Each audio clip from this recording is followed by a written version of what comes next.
tous ces insoumis, que vous appelez ainsi, ont une double insoumission, à la fois vis-à-vis de l'ennemi, mais vis-à-vis de la haine, justement. Ils essayent de résister à la pulsion de haine, comme Germaine Tillon avait forgé le concept d'ennemi complémentaire, c'est-à-dire je suis ton ennemi parce que tu es mon ennemi. Donc la réponse à la haine de l'autre. On voit beaucoup cela dans la logique terroriste.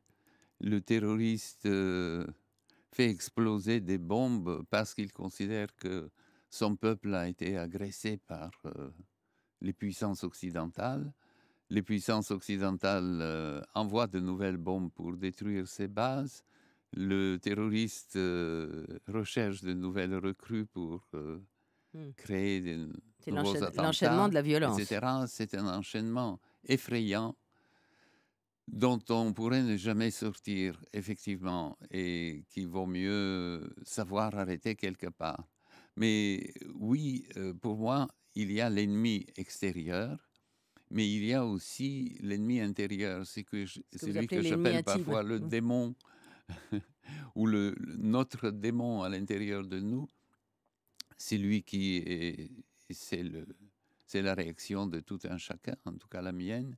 Quand je reçois une agression, je me dis, oh, je vais lui montrer, moi aussi je peux. Et puis dans un deuxième temps, je me dis, mais en fait, je vais rien lui montrer du tout. Je ne pourrai que répéter ce qui me déplaît en lui.